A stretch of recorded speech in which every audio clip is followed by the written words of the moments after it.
ഞാൻ കാണിക്കുന്നിട്ട് ചിരി വരിക കേട്ടോ. ഞാൻ വെറുതെ യൂഷ്വലി ലൈഫ് സ്റ്റൈൽ വ്ളോഗ് എടുക്കുന്ന ആൾക്കാർ ഡേ വ്ളോഗൊക്കെ ചെയ്യുമ്പോൾ ഇങ്ങനെയാണല്ലോ, എണീക്കുന്ന മുതൽ കാണിക്കുമല്ലോ. അപ്പോൾ അത് കാണിക്കാൻ വേണ്ടി ശ്രമിക്കും. പിന്നെ വേറൊരു പരിപാടി എന്താണെന്ന് വെച്ചാൽ, ഈ തലേ ദിവസം എന്തൊക്കെയോ വെള്ളത്തിൽ കുതിർത്തിട്ടിട്ട് ഇങ്ങനെ എന്തൊക്കെയോ വെള്ളം രാവിലെ ആകുമ്പോൾ കുടിക്കുമല്ലോ, അങ്ങനത്തെ കുറേ റെസിപ്പി ഞാൻ കണ്ടു. അപ്പോൾ അത് കാരണം എന്തൊക്കെ കലക്കി കുടിക്കണം ആകെ കൺഫ്യൂഷൻ ആയതുകൊണ്ട് പാല് കുടിക്കാമെന്ന് ഞാൻ തീരുമാനിച്ചു. അപ്പോൾ എൻ്റെ ലൈഫിൽ എൻ്റെ ഭക്ഷണ രീതിയിൽ ഒക്കെ ചെറിയ കുഞ്ഞു കുഞ്ഞു ചേഞ്ചസ് ഞാൻ വരുത്താൻ വേണ്ടിയുള്ളൊരു ശ്രമമാണ്. കാരണം ആരോഗ്യകാര്യങ്ങൾ ശ്രദ്ധിക്കേണ്ട സമയം അതിക്രമിച്ചു. അപ്പോൾ അതുകൊണ്ട് തന്നെ ഇത്രയും കാലം എനിക്ക് പണ്ട് തൊട്ടേ ഞാൻ വെയിറ്റുള്ളൊരു തടിയുള്ള ഒരാളാണ്. പക്ഷെ അതിന് ബുദ്ധിമുട്ടുകൾ ഞാൻ ഒരുപാട് അനുഭവിച്ചിട്ടില്ല.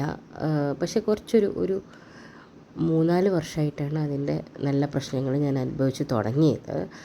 അപ്പോൾ എനിക്ക് എപ്പോഴും ഞാൻ വിചാരിക്കും എന്തെങ്കിലും ചേഞ്ചസ് കൊണ്ടുവരണമെന്ന്. പക്ഷേ ഡിറ്റർമിനേഷൻ ഇല്ലാത്തത് കൊണ്ട് തന്നെ ഡയറ്റ് എടുക്കാനോ തുടർച്ചയായിട്ട് ഒരു കൺട്രോൾ ചെയ്ത് ചെയ്യാനോ ഒന്നും എനിക്ക് പറ്റാറില്ല. ഇതിപ്പോൾ ജസ്റ്റ് എൻ്റെ ഒരു ശ്രമമാണ്. പിന്നെ എന്താണെന്ന് കഴിഞ്ഞാൽ എനിക്ക് കുറച്ച് റെസ്ട്രിക്ഷൻസ് ഉണ്ട്. അസിഡിറ്റി ഉണ്ട്, പിന്നെ അനീമിക്കാണ്, പ്രീ ഡയബറ്റിക്കാണ്, പിന്നെ ഇടയ്ക്ക് ലോ ഷുഗർ വരാറുണ്ട്. അപ്പോൾ അതുകൊണ്ട് തന്നെ പെട്ടെന്ന് അങ്ങോട്ട് ഡ്രാസ്റ്റിക് ചേഞ്ച് എനിക്ക് ഡയറ്റിൽ കൊണ്ടുവരാൻ പറ്റില്ല. അപ്പോൾ അതുകൊണ്ട് തന്നെ ഒരു മാസം കൊണ്ട് ഇത്ര വെയിറ്റ്, 2 മാസം കൊണ്ട് ഇത്ര, അങ്ങനെയൊന്നും എനിക്ക് പെട്ടെന്ന് ചെയ്യാൻ പറ്റില്ല. അപ്പോൾ അതൊക്കെ എന്നെ കൊണ്ട് പറ്റുന്ന പോലെ എൻ്റെ ലിമിറ്റ്സിനെ ഒന്ന് പുഷ് ചെയ്ത് ഞാൻ നോക്കുകയാണ്. ഷുഗറൊക്കെ ഒന്ന് കുറച്ച്, പിന്നെ പോർഷൻ കൺട്രോൾ ചെയ്ത് അങ്ങനെയൊക്കെ ഒന്ന് ചെയ്ത് നോക്കാം കേട്ടോ.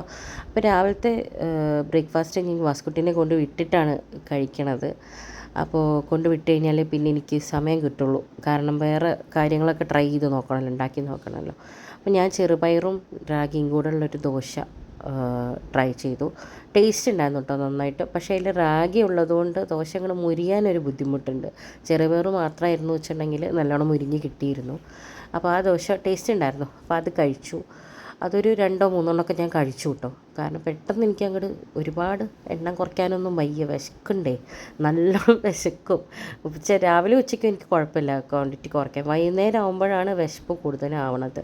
ഉച്ചത്തേക്ക് ഈ റൈസ് ഞാൻ അളന്നിട്ട് എടുത്ത് വെച്ചിരിക്കണം. 1 കപ്പ് റൈസ് അളന്നിട്ട് വെച്ചിരിക്കുകയാണ്. ചീര ഇങ്ങനെ ഒരു കറി പോലെ തേങ്ങയൊക്കെ അരച്ചിട്ട് കറി വെക്കില്ലേ, എനിക്കതാണ് ഇഷ്ടം.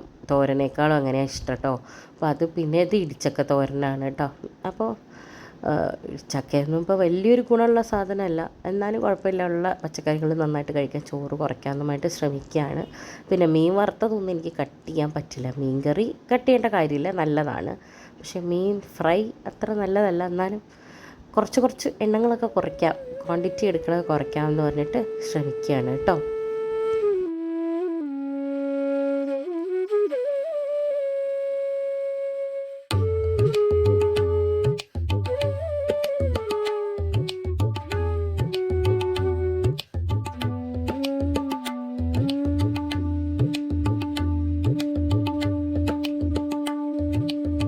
അപ്പോൾ രാത്രി ഞാൻ രാവിലെ കഴിച്ച ചെറുപയർ ദോശ തന്നെ കഴിച്ചു. പക്ഷേ എനിക്ക് വിശപ്പ് മാറിയില്ല. അപ്പോൾ അതുകൊണ്ട് ഇത്തിരി പാലിൽ മ്യൂസിലേക്ക് ഇട്ട് കഴിച്ചിട്ട് ഉറങ്ങാനുള്ള പ്ലാനാണ്. ഇത് വസ്തയുടെ ചിത്രപ്പണികളാട്ടോ. അപ്പോൾ അടുത്ത വീഡിയോയിൽ കാണാതെ ടാറ്റാ, ബൈ ബൈ.